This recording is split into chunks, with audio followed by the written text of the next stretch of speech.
think that's important for anybody who has accomplished things in their life, and maybe the dreams that they had 2-3 years ago they've accomplished. You got to set new ones. You got to set new goals, but that also means you got to change your identity again. You're not that person anymore because you've already done that. So now it's about what are the things that are going to get you to be that new vision.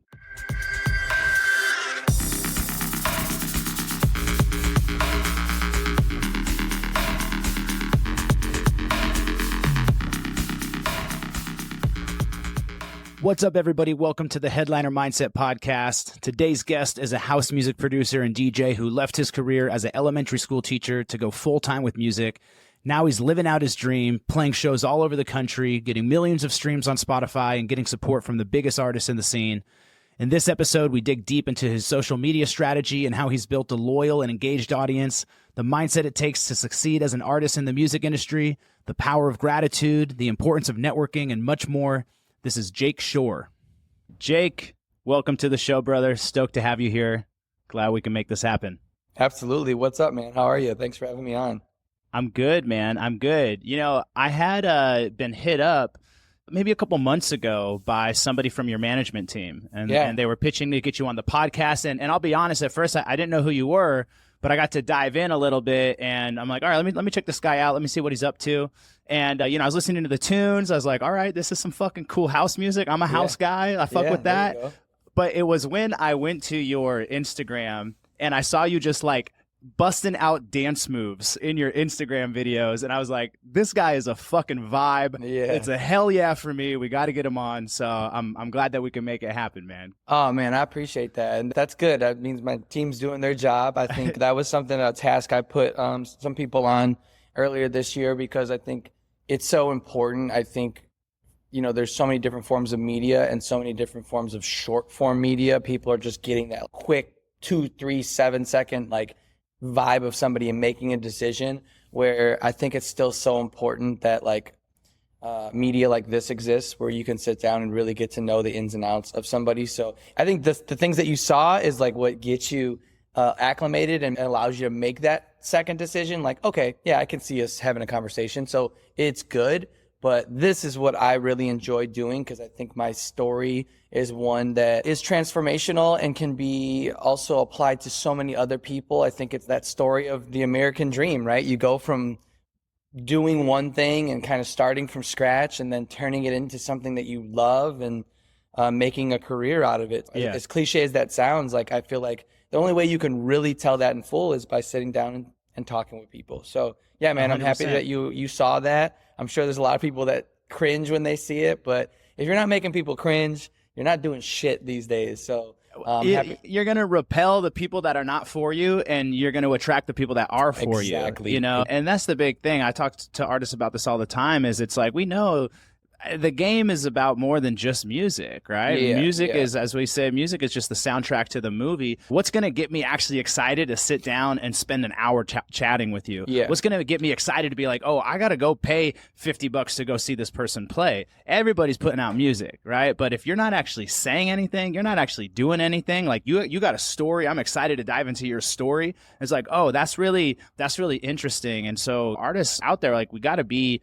showing more of ourselves and putting yourself out there in a way that actually gets people interested beyond the music. Because again, it's like there's 100,000 songs, and I just confirmed this statistic the other day. There's 100,000 songs being uploaded to Spotify every single day. Yeah. Right. So yeah, what makes you different, right? Exactly. Yeah. And vice versa. We can even chop into this too. I've been blessed to understand the landscape of social media, and I think I was really ahead of the curve early on, whereas like now I think it's very well known that if you're an artist, you just have to do it. You have to find your lane with it.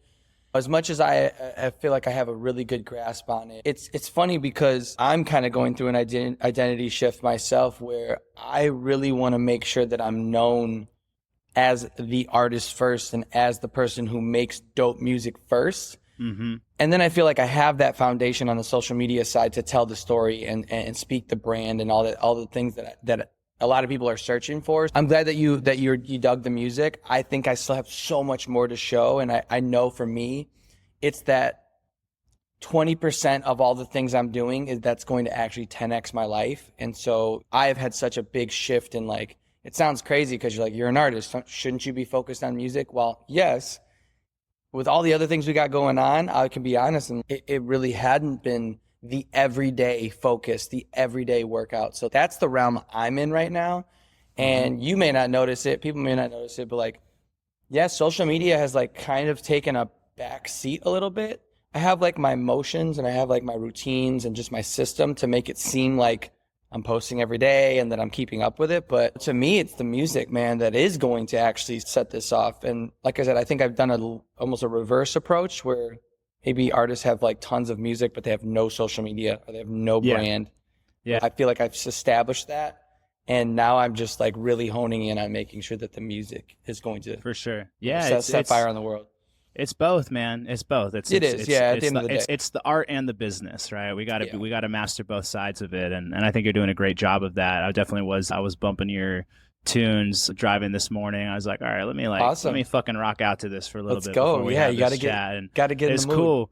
I mean, even with the music, a lot of your stuff has that like kind of 90s, 2000s throwback a little bit in there. Like even the music has kind of a brand to it also. Yeah. Before we get into that, I actually really want to get into your story because you were a teacher and then went full time with music. So that's something I always really love to dig into. I think most people are out there, they're working their 9 to 5. They've got their job, but they've also got the dream, what I call the real career that they're usually working on as a side hustle. Yeah. Take me back to when you were a teacher and when you knew that it was time to go all in with music. Yeah, this is a popular question, but I think, like I said, it's the core of my story. And I think the reason why it's such a popular question and people really want to know this answer is simply because there are so many people that are looking to do the same thing right now. I think we've been sold this idea since we were young kids that you got to go to college and get the 9 to 5 and then work your way up. And a lot of people I think are realizing now, wait, you can do what you love and you can do it with this thing or, a laptop. So to kind of rewind back, I was a school teacher for 8 years, fresh out of college. And that was a passion and a love of mine. I don't regret it at all. I did and still do love education and just working with people and working with kids and still have a lot of those teacher mentalities, like when I'm just working with people in business, et cetera. But yeah, I came out of University of Illinois and was an elementary school teacher, got my degree in that. So I taught 5th grade for the first 3 years of that and then got tenured, taught 2nd grade, same school, flipped and taught 3rd grade. So I was my principal's best friend in a lot of ways because a lot of teachers don't like to flip-flop. But I was like, sure, let's do it. To me, I was a team player, but I got to know different teams with around the build. I mean, by the time I was done there, I knew all the teachers, their families, etc. And were you making music this whole time too? Yeah. So I moonlit as a DJ the entire time. I've DJed longer than I have been a producer and an artist. But within that time, I learned a lot about myself, right? There was also a time where the DJing was more of like a kind of just a popularity thing. And I was a young buck, 22-year-old running around the city, the DJ, whatever. I quickly grew into the understanding that like there's the career side of it and then there's like the party aspect of it, and eventually came to a crossroads about, I think it's probably around 2018 or so, 2019, where I actually felt like, okay, I had plateaued.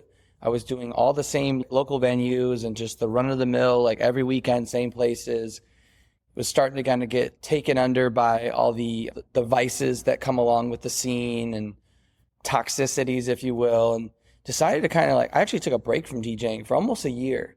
And that gave me a lot of perspective. It was also the same time I put down alcohol for the first time in my life. And when I came back, I think around in 2019, I did look at it as I had this vision of okay, I want to do this differently and I want to do it as an artist, and didn't really know how to do that, but slowly realized, okay, I got to take less gigs in the Chicago area. I got to be very specific about what type of shows I do and really start to put that up. But I also had to start making music. So 2019 into 2020, boom, COVID hit, right? I had been starting to make music. I had stopped drinking alcohol. I was focused. I was dialed in. COVID hit. And to be honest, I know a lot of people struggled during COVID and when it hit. But for me, teaching was super minimal They didn't know what to do. Right? That first like 6 months was really just me sending off an email of like activities to do. Yeah. For me, it was like the first time now I was like, yo, I got a whole day to fucking make music. Yeah. So I dialed in, dove in, and just started making music like crazy and learning, and was just a student and just absorbed. And really took advantage of the fact that I didn't have to go into work. Fast forward to now 2021, 2022. I think COVID was like that real like aha moment that made me realize, yo, if you're going to do this, you got to go do it, because the world could be over tomorrow. So that was the spur of it. But I think it still took until like 2022. I came back the next year. I knew I didn't really want to do this anymore, but it was my paycheck, whatever. It was the spring of 2022. You have to put in your leave of absence in like February and then finish out the rest of the year as a tenured teacher so that you can come back. It's just a leave of absence. Yeah. So I let them know in February of 2022 that I was going to be taking a leave of absence. And that following March, I started to pick up TikTok. TikTok, I noticed, was like starting to become like a thing. And, you know, I was doing the typical like stream this and trying to promote my music on there. I realized that like wasn't it. So I really started to like think to myself, what's going to be something that I can do every single day very easily that's going to provide some type of like value, like entertainment value, educational value, whatever it is. Because I realized that's what gets people on TikTok. Is like if you provide some value, they're going to like it, engage with it. So every day to work, I was bumping some house music and I was like dancing in my car. It's just how I got ready for the day. And I was like, yo, this is what I'll do. I'll just pull up to work 30 minutes early, set up shop in my car and dance to a song and be like, yo, this is house music that you should start your day with. And it was a way to give people like new music, entertain them. And then I carried that over to the classroom. So I started doing that as the kids would walk into school every day. I would set up my camera, put the bulletin board behind me and the calendar. I was at my teacher's desk and you could hear the kids' reactions to the music I was showing them. And then I started leveraging my music, and one thing led to another, and it kind of just took off. Like TikTok is like, man, I really understood the power of it during those days, because I'd set down my phone and pick it up 15, 20 minutes later, and it was just like crazy. Like couldn't even focus.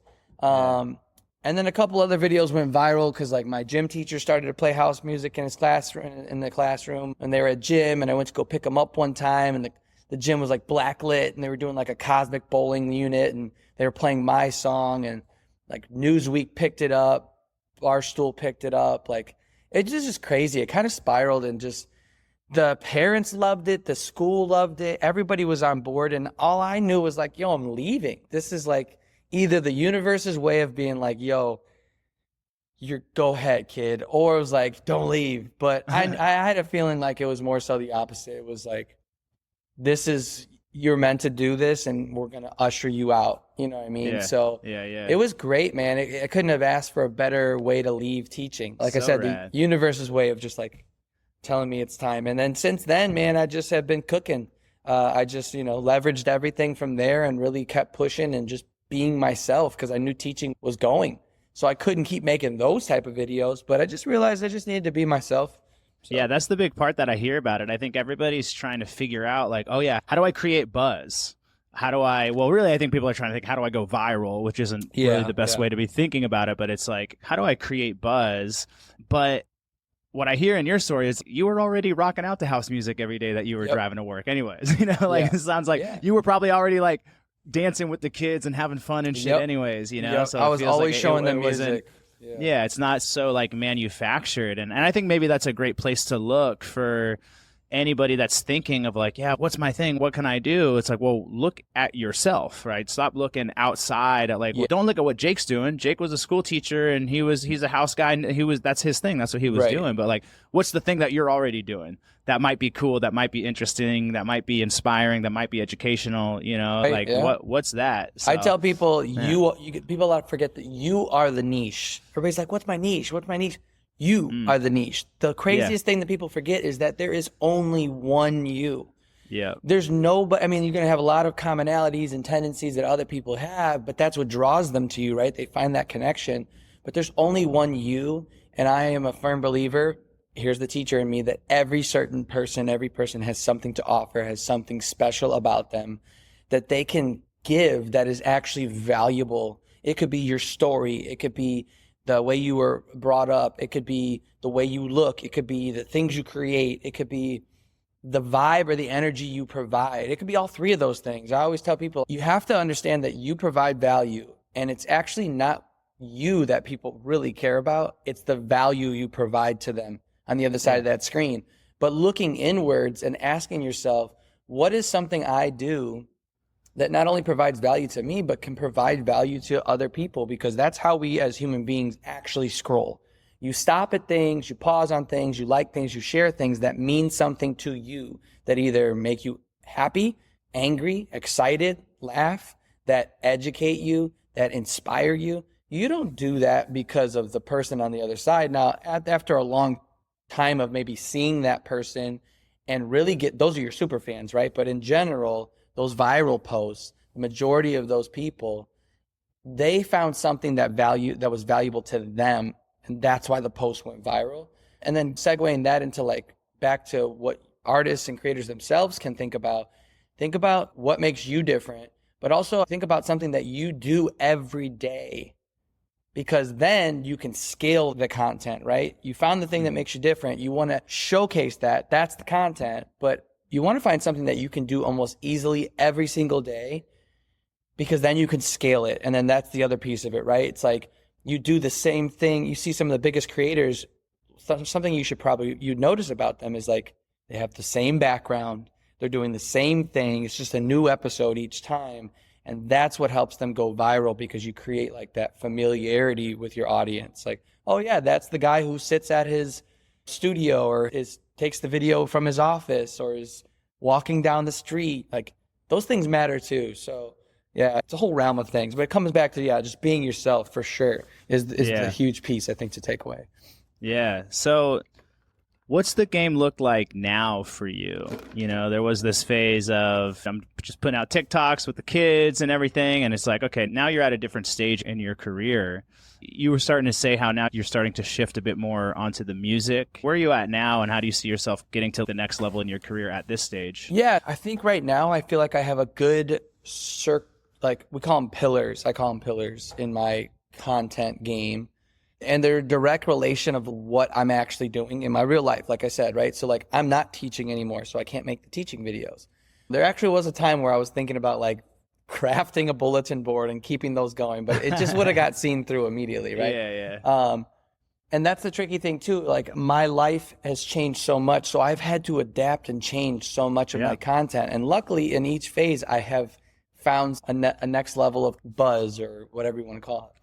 Right now, I am constantly making music, I'm touring, and I have to like really build out what type of content I want to make within those things. So like right now, my 4 different pieces of content is I try and get one set recorded in full a month. So we look at the calendar and we're like, okay, this is going to be a dope set, super sick production. The crowd is going to be awesome. Let's make sure we get this like a multicam. And then what I do from there is I think, how can I make this work for me? So a lot of people will just film a set, or they'll film something from a set. They'll post it that one time in that week, and then they'll go on to the next one. And to me, that's such a waste, because if it's all about scaling, right? So like if you think about it, in one set, I probably play like 50 songs. So to me, that's 50 drops. That's 50 reels that I can narrate now a story or a hook behind. I caught a lot of buzz recently with, it's called Group Chat. It's a show in LA that's like a 360 show. And with Jester Stang. Yes, of course. Yeah, he's a good friend of mine, and like he had me on there, and I knew that was a huge content play. I knew that not only is he's got a dope thing going on out there, and it was just like, a good look, but I knew that it was going to really be great content, especially for me. The way that I perform in a 360 is like heaven, right? Because I interact. I'm like WWE mode, like I'm fucking in there, Stone Cold Steve Austin. I don't even think I posted all the videos, but so that's one realm of it, right? Like that's one pillar. And you think 50 reels, that could be like a whole month and a half worth of content. So that's if I just posted once a day. But then I have another pillar where it's like I do I do podcasts, right? So you're recording this, like if, we hadn't talked about it, but hopefully we can get some clips from this, right? But yeah, definitely. When I try and do one podcast a month and shit, in an hour's podcast, again, you could get 30 to 50. I've been so lazy, bro. That's been all my content since I started the podcast. Like I haven't even been making my own anymore because I'm like, I got an hour a week, that I'm just pulling from. So, and it depends on what you want to put out there, right? But that's 30 to 50 pieces of content. Again, now it's like I have 2 pieces of content a day I can post for a month. We ain't done. Then I have the walk down the street, like lip sync videos that I've been pushing now for my actual music, right? Yeah, and that's what I saw, bro. When I saw that, I was like, oh, this is so fun, dude. And to me, that's a hole, right? That's a hole in the DJ world, where a lot of DJs are doing the sets, and a lot of DJs are like showcasing, like they're sitting in their studio and they're like, imagine this at 3 a.m. at the club, right? Everybody does that. I don't know. I get it, right? We're DJs and we make music and house music, but nobody dances. Nobody knows how to dance. Yeah. I've been dancing since I was a kid. What you see is what you get. And to me, I'm like, yo, I need to take advantage of this. And the whole rap game right now, all the young kids in the rap game that are coming up and are really dialed in with their content, they're making these short form music videos. If you look at guys like Bishop Snow, there's a guy named, what's his name? I forget his name right now, but he's so good at it. He makes these short form music videos, and they're dancing, and it's bringing that kind of back. I started doing those. And so I'll take a day or 2 out of the month. I'll have my guy fly to here in Miami, or we'll go to a location. We'll film, again, 30 videos, maybe 5, 6 of each song that I want to push out. And now I have one of those for the next month. So you can see now how I'm starting to push out. People are like, how do you make 3 to 4 videos a day? Well, it's really, I just pick 3 days out of the month and I batch a shit ton of them and I get them edited. And now I finally have a 4th one that I'm starting. And I've been trying to build it out for so long, and it feels so good that I finally have something in my apartment. My girlfriend gave me a nice square footage, the closet, to build out my little studio. But not only did I build out the studio, I built out like a corner where it's basically all 90s memorabilia. I have like milk crates in the corner with like an old TV playing like ECW, like WWF pay-per-views. I got the WWF belt. I got all the hats, the jerseys. I got a little clothing rack that looks like a thrift store. So it's like this corner, and I have the 360 cam in the corner. So it gets like this really wide angle fisheye. And I'm going to start doing like the quick cuts. Like that is my version of in the studio. Like this is what I made today. So now I'm showcasing the new stuff, right? I'm showcasing the stuff that I like made today. And so I'm trying to hit all these corners, right? Man, between all 4 of those, like I said, you have shit ton of content. And I don't expect all of it to go viral. It's all based on, like, I read a book recently, and I can send it to you. It's like building your super fans. I forget who it's from. But the idea is you have a pyramid as an artist of fans. You have your top of the funnel, top of the pyramid fans that are going to find you through your viral videos and just those top of the funnel videos that are going to get you hooked. Then you have that middle of the pyramid fans that are going to watch everything you do, but they're not going to be always into everything you do, but there's a good chance they're going to like it, they're going to share it. Then you have like your bottom, that meat super fans that are going to love everything you do. They're going to want to hear those podcasts, those clips. They're going to watch, and they're going to join your membership channel. You can make a country song and they're going to love it, right? Yeah. So if you think of all the content I just went through, those viral videos from my sets, those are going to be the top of the funnel, right? Those are going to get you hooked. The ones of me doing the lip syncing music videos, those are a little different. Not everybody's going to like those. Some people are going to think they're cringy.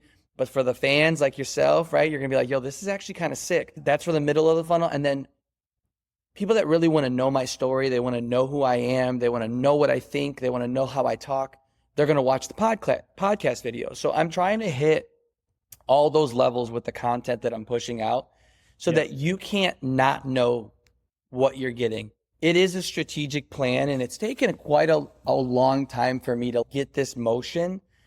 And because it seems like my output is every day, in actuality, it's probably 5 days of the month where 3 of the days I'm filming, 2 of the days I'm like drafting, maybe 3 days I'm drafting and just getting things set out, right? Yeah. And it's not perfect. Some months I'm really, really on it in the last 2 months. last couple of weeks, it's just, you just got to remember, now I'm touring, and then real life happens, and there's things I want to film in real time, which is great too, because it's like I have all these things batched. Honestly, sometimes I fight myself because it's like I have all this stuff batched and ready to go, and I have these pillars set in stone, but I really like running and gunning and like just filming stuff off. I feel like that's some of my best stuff, and it comes across as the most organic.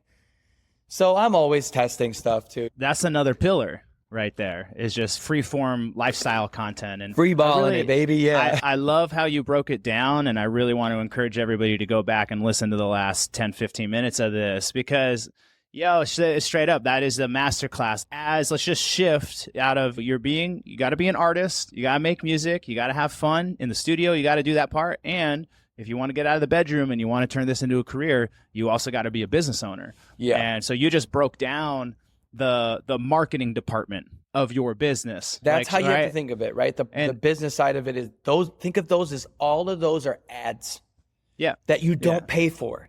Social media has disrupted the marketing industry. Everybody who's went to college for marketing, and like in the last 10 years, you didn't learn anything about what you got to know now. Yeah. That's the crazy part. So think of it that way. Those are all ads that I don't pay for.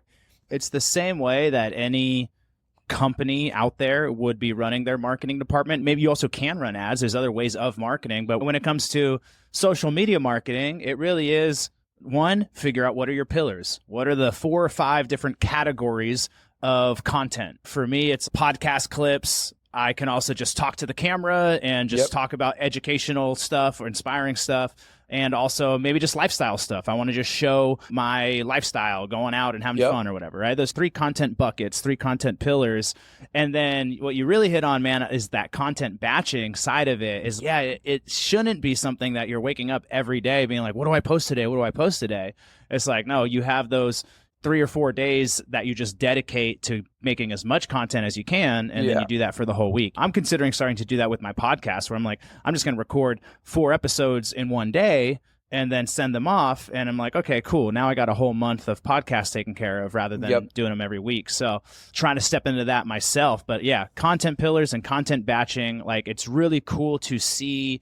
It's like theoretically, I think a lot of people know this, but to see you actually executing it is really inspiring, and seeing what's possible with that. Like you're posting every day, you're getting a lot of stuff out there, and you're just, you got like a well-oiled machine. I think it's important to bring it back to the main reason why I've tried to set up these systems. Because, there may be some artists that watch this and are like, yo, what am I doing? I'm not doing that at all. And don't take a breath. It's all good. Like, it's not as easy. It's not as easy as I'm making it seem. It's a lot of discipline, right? Yeah. And not every week, not every month is perfect, but it's like the law of detachment. I've been really big about that lately. You maybe heard me say it earlier. I mentioned the term 10x. Right now, I'm 10xing my life, and there's another book. I've been an avid reader recently, called 10x is easier than 2x. And the idea is that in order to 10x your life, it's actually easier than 2xing your life, because 2xing is just doing more of what you're already doing. 10xing is actually doing less to get more, and focusing in on the 20%, because everybody can stay busy. There was a time in the last 6 months this year where I found myself so busy, but not productive, right? I think we've all been there. Looking at the scope of the things you do in a week or a given month, and asking yourself, out of those, the 100% of things that you're doing, what's the 20% that's going to actually change your life? And for me, it's music. It's making music. And in order to make great music, you got to attain it to like working out. In order to get the body that you want, you got to be in the gym every day. But you're not going to go to the gym one day and just all of a sudden you have a great day in the gym, and all of a sudden you have this massive bicep, right? It takes consistency and 1,000 shitty days in the gym to get the body that you want, right? It takes 1,000 days of writing music and just working out to get the hit. If I'm focusing on content, I'm not focusing on the part of my life that's going to 10x. But I also know that content is important and it's part of the business. So I had to set up a system in which I can do this in a short amount of my month as possible, And I'm still scaling. I'm still putting more content out there, but I've detached myself from it in the sense that I'm scheduling stuff. I'm not looking or caring about what it does. It's funny, when you don't care about what it does, I've had more videos go viral than I thought when I was like on it every day, like, how's it doing? Right? Yeah. Or I've had more videos go viral 2 weeks later after I posted it. And it's all because I've detached from it, man. So I think that's the other thing. As artists and just people in general, we are the closest to our own output and our own creations. We're the only ones who really care what the video does. Nobody goes to your social media and is sitting there like, did this post go viral? Did this post do well? Nobody's doing that. Nobody's doing that. Nobody, trust me, nobody cares. And I take that from Gary Vee. He posted every other video nowadays. He's like, nobody gives a shit about you. But it's and true. Also, because there's also so much shit coming out all the time. It's like, it's whatever you post, it's like, when I see your post, in the next 3 minutes, I'm going to see 45 other posts. And you're going to forget the one you just saw. And it's just like, it's a never ending. So you'll be doing yourself a disservice if you don't post out there. I just had this conversation with my girlfriend. She's so good on camera. She literally could make so much money, but she has a lot of that kind of internal demonization of like, I'm not getting the likes and follows. I'm not, getting this. But dude, nobody cares as much as you. You are the one who cares. And it's a very hard thing to get past for a lot of people. And I go through it too, right? There's been moments where I get that feeling too, where I'm like, fuck, like this isn't working. And then, look, if it's not working, then you pivot and you find something that does work. But you got to get out of your own way, I've realized. And at the end of the day, there's just so much going out. Right now, as we've been on this interview, this podcast, thousands and thousands and thousands of videos have gone up. Oh, yeah. It's just, dude, you got to stop beating yourself up and just detach from it. Set yourself up with some systems so that you can put your stuff out there and just let it work for itself, man. Because you trying to control everything, especially with the social media shit, is that's a crazy game to try and play, bro. It's a losing game. Yeah. So you have someone that you send your stuff off to get edited? For the DJ sets, yes. For the walk down the street videos, yes. For the ones that I'm doing now in my studio closet fisheye ones, I'll do those for right now. Because this brings up an important piece of this conversation as well, which is building a team, right? Because you can only do so much yourself. Also, you want to 10x, right? It's like, okay, cool. There is a point in everybody's journey in building their business, whatever their business is, myself included, that we got to start hiring team members and building that team out. So having a social media person is probably one of the best and first hires that a lot of people could have, even probably before you have a manager and agent. It's going to be worth investing in getting somebody on board. How did you find your person? Do you have any recommendations for how to find a good social media person? I'm kind of asking this for myself. Also, I'll just put this out there. If anybody is listening, I am still in the process of trying to find a good podcast editor and clip maker. So hit me up if you got those skills. But how'd you find yours? Yeah, I mean, they kind of found me. I think the guys who edit my stuff are really just the guys who film my stuff right now. I have 2 cameramen, one for the walk down the street lip sync videos. I really need a good name for those, and then one for the sets. I really have 2 dudes and they do their own editing. They're just so quick with it and I don't even have to blink. A lot of the podcast ones, most people, when I do a podcast, they have their own podcast. They just source me the clips through their editor. It's just a system right now that works. I haven't had to personally outsource a specific editor just yet. I think eventually I will, but yeah, I mean, they kind of just have found me. And I think it really comes down to, I've realized with any content creator or cameraman or editor, you got to make sure that you are just very, very clear and over communicate what your expectations are. I think the best ones understand that time is money and the real work doesn't start until after the filming is done. I can't do anything if I don't have the product in my hand. So those turnarounds are very, very important, and you got to be very explicit with that person on what the turnaround needs to be and make sure that that's very clear and that they're getting paid for that. But I think more than anything, those are the things I've learned when looking for people and working with people. You got to make sure that those expectations are very clear, because yeah, getting stuff a week, 2 weeks later is not going to work these days. Yeah. Like I got to have things ready to go. I wish I could put you on to a podcast editor, but I don't even really know one, to be honest with you. Like I said, I just kind of source them from whoever's I'm doing the podcast with. So. Yeah, for sure. For sure. So I'm curious about, at this stage in your career, what are some of the biggest challenges that you face? I think for me, there's a couple. I think sometimes I can get very caught up in not realizing how good I have it and not stopping and smelling the roses. I've tried to be a lot more stop and smell the roses mindset, in the sense of like, dude, I get to do this. I get to do this, and there's so many people, there's so many young kids and so many people that would die to do what I'm doing, in the sense of traveling and playing different places. But I think I have definitely created a bit of a foundational name in the house music world. And just, I'm very blessed to have that. And I need to remember on days where maybe I don't want to wake up at 7 a.m. and fly to so-and-so, or I don't want to be in this hotel, or I'm tired or whatever. Just remember to be blessed at what you do. Because just 2 years ago, I was teaching. I was waking up at 6:30 every morning, driving 45 minutes and teaching kids, which I loved. Yeah. There's a lot of parts about it that I don't miss at all. Do you have a gratitude practice that you do at all? I do. There's streaks when I'm really good about it, and then there's times that I'm not. And so thank you for the reminder. I have been trying to be a lot more purposeful with how I wake up in the morning, and it's not always easy, and I probably need to get back into it. I've kind of fell off in the past couple weeks, but yeah, I practice every morning. I try and just reflect on the day before, on what went well and what didn't go well, and what I need to work on and how I can get better at it. And then I also speak a minute or so until what I'm grateful for. Mm-hmm. Either it be the people in my life, the teams in my life, the actions, the opportunities, etc.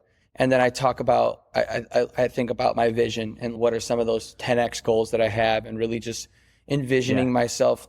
How can I get them today? How can I get them in the midterm? How can I get them in the long term? So I do practice those.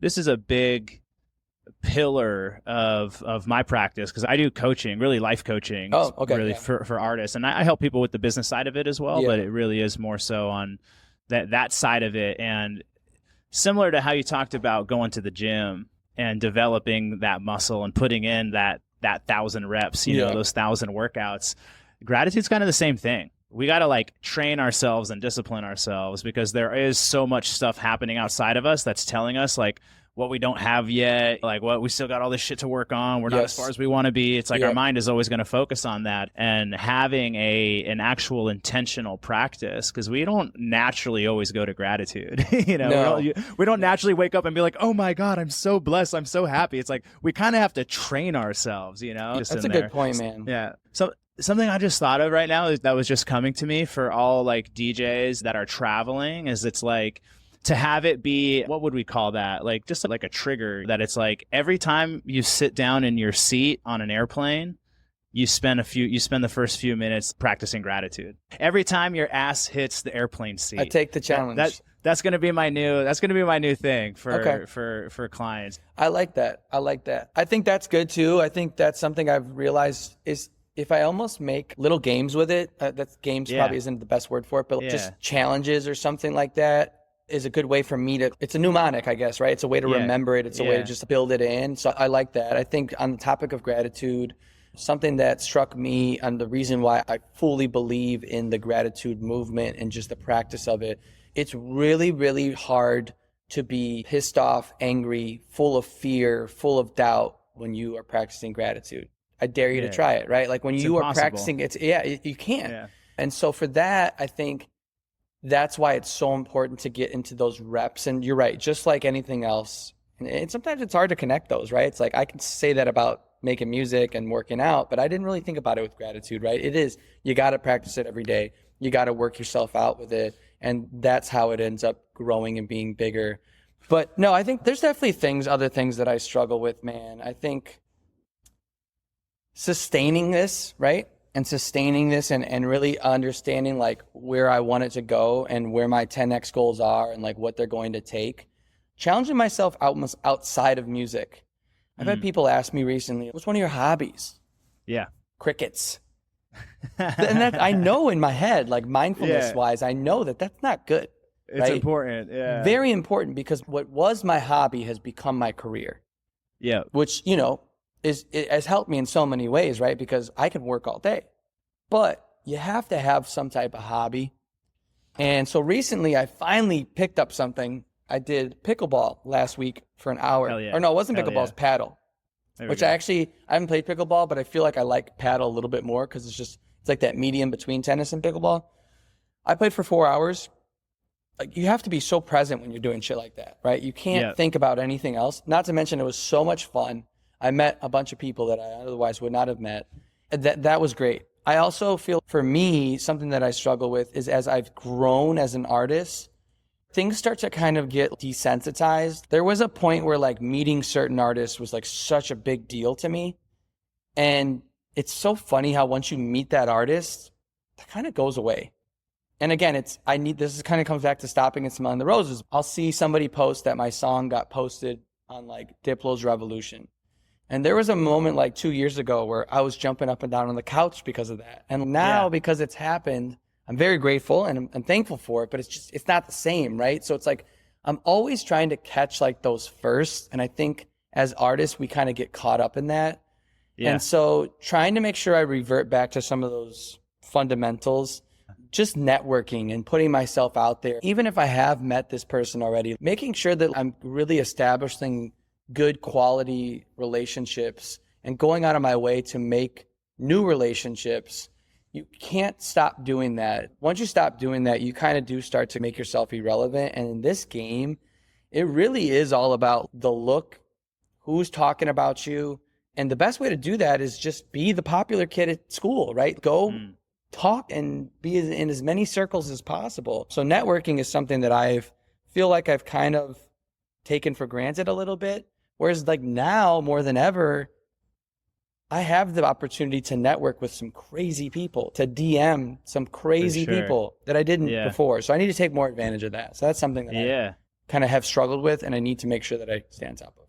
And I totally get how the things that used to be super exciting, they become normal, and they don't have that same kind weird, of, allure. And one thing I will say about that, actually, on another sort of pillar right next to gratitude as a practice, as an intentional practice, is also celebration. Yeah. My audience has heard me talk about this 1,000 fucking times, but it's like, even that thing, and it's like, oh, cool, I got on Diplo's radio show for the 10th time. It's like, whatever. But actually, really actually intentionally celebrate it and be like, no, you know what? I'm going to go get on the couch and jump up and down and fucking celebrate this. And I noticed that for myself recently. I had like a payment that came through from somebody from something I'd set up, and it was for an amount that like wasn't game changing for me. And I was like, whatever. But I was like, no, wait a minute. Like, I get to celebrate that somebody just sent me money so it was like literally just like a commission on something that was super easy. And I was like, no, I got to catch myself and celebrate the fuck out of that. Because whatever I celebrate is going to grow, you know? That's a good point. That reminds me, another example of that too, really quick, is, so selfless plug, I just released a new song today called Nasty. And I got a message from my team saying that it got already put on all new dance on Spotify, like the playlist, which is a pretty big playlist. This is like the 3rd time in a row now that it's gotten put on that playlist, which is great. First time I was like, sick, right? Like whatever. Now, 3rd time, a little bit more desensitized to it, but I'm gonna celebrate that. So cheers to that. Cheers. We're gonna celebrate that right now on the count of 3. All right, 1, 2, 3. Let's go, baby. Let's go. Yeah, baby. All new dance. First day out the gate. Yeah. There we go. Yeah. No, that's true. And like, it's a good reminder. That's how we do it, man. That's why we have these calls, baby. Now, I want to ask, as some of these things have maybe lost a little bit of the excitement because they're not new, what is exciting right now? What would be exciting for you that would get you like that same feeling of, holy shit, I can't believe this is happening? Yeah, I have a lot of cool collabs in the works. I can't really name names, but I have a lot of cool collabs in the works. Again, like really leaning back into the opportunities of my network and realizing that, some of these guys are just a stone throws away. Like, some of these people are just a message away. And because I'm making so much music now and every day is a new idea, and I've detached from, I have to finish and it's got to be polished. And no, man, just make the idea, get it started. A lot of these won't even ever come out to the light of day, but for the one that does, it could be that collab, or it could be that. So a lot of cool collabs on the horizon. I feel like the sound is getting faster and I'm starting to morph into what 2025 Jake Shore is going to look like. Still 90s, but almost into that like early Y2K vibes where it's, like I said, the music's a little faster, a little bit more Euro dance, hard house, a lot of exciting stuff in that area. So I'm super stoked for that. A lot of personal milestones for me and my girlfriend, and just, what's to come there. Made some pretty big purchases recently. So I'm super excited. It's got a nice ring to it, I tell you. We got a lot of cool things coming for 2025. So I'm excited for the music, really, though, man. I want to shine on the music and just how hard I've been really focusing on that. And I know that it's going to 10x. Everything that I want, it's going to 10x. Because if you look at anybody who's really captured the dream, the worldwide, like, awareness and fan base and the huge shows and everything that I want, right? Everything that I've been working towards. What do they all have in common? They all have that 1, 2, 3 massive hit record. That's still what is changing the game. That's still what is, that hasn't Always changed. But if you look back and you dive deep into really what got them there, James Hype posts about it all the time. John Summit posts about it all the time. Ed Sheeran has posted about it several times. You have to sit down every single day and write. Yeah. And you have to write and write and write and understand that not every song and not every idea is going to be good. It's going to be 100 shit ideas until that one. And specifically for John Summit, I remember I just watched a video about he sent Defected 60, 70 records until they finally responded. And the one they responded was Deep End. And the rest was history. That song changed his life. And it's just like anything else. And I think I've done it with content, and I didn't even realize. I made so much content day in and day out. Eventually something hit, and it spurred XYZ. And that's where my mindset's at right now, is the music is coming first. It's every day. It's a non-negotiable. It's every day. The fitness, I've just picked up a life and fitness coach over the past 2 months, and I'm in a cutting phase right now. Bro, I'm trying to be like a WWE superstar, looking like jacked out of my mind, freaked out people on stage. But it's all part of the branding. It's all part of the vision of what's to come with the music. So yeah, man, there's a lot of exciting changes. I think I'm going through a big identity change. I think that's what it all comes down to. Going from the guy that like, oh man, you make dope content and your music's cool, to dude, you're one of the best artists. Your music's the best in the world. You look like you are the most disciplined person in the world, and your energy is still there. You know what I mean? I think I have the energy already. So yeah, man, there's just a lot of cool things going on with me personally. I think talking about challenges, I picked up some new challenges with my fitness and now with the music, and just that's what's keeping me motivated. I think that's important for anybody who has accomplished things in their life, and maybe the dreams that they had 2-3 years ago they've accomplished. You got to set new ones. You got to set new goals, but that also means you got to change your identity again. You got to change. You're not that person anymore because you've already done that.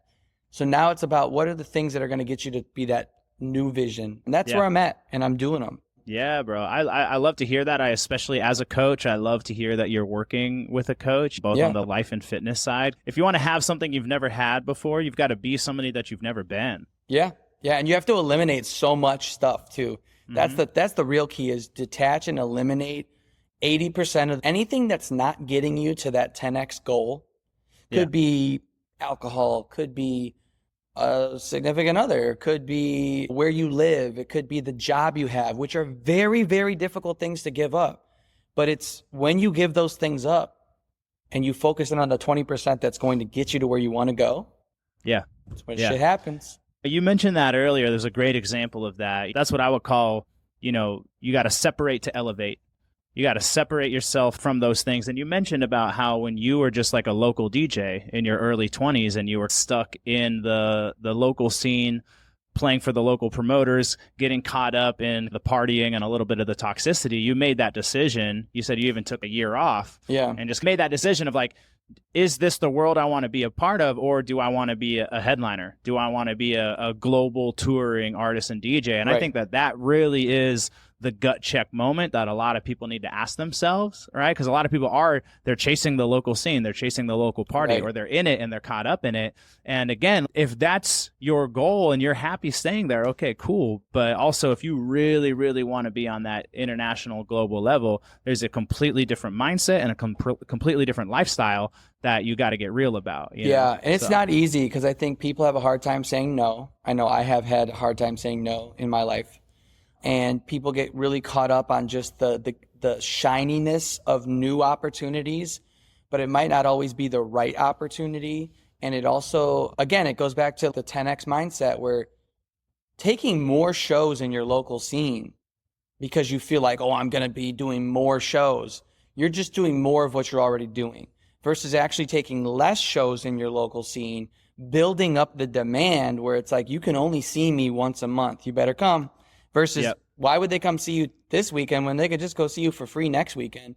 You're oversaturating and you're just doing more of what you're already doing. That was a big crux in my, from local to national jump, right? And immediately people are going to be like, well, that means less money. Yeah, it does. You're going to have to take a pay cut and you're going to have to figure it out. But you know what? Those 1 or 2 gigs you do in that scene a month are going to be way more meaningful. You're going to bring out way more people and you're going to be able to dial it into the way you want it to versus just taking any gig that you can. And you're going to start to separate yourself from the people that aren't doing it that way. But now take what I just said. Now I'm doing that, but in a different section of my life, basically. Mm-hmm. So. Yeah, man. Amazing, bro. This last hour has just been so jam-packed with so much just great insight and wisdom and strategy, and I'm really, really glad that you reached out and that we can make this happen because this was just fucking really, really great stuff. And honestly, man, I think you're one hit away, bro.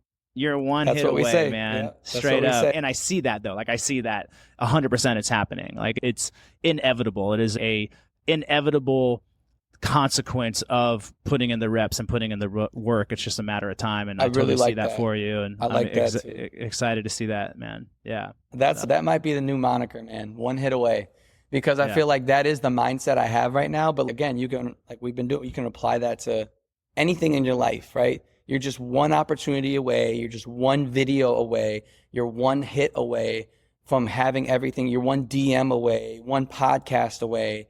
Everything you just said, mutual as well, bro. I can feel the energy and the high level of discipline and mindfulness that spewing through the screen right now. Mad respect, great conversation. And dude, let's stay in contact, and would love to continue this friendship so that we can both level up.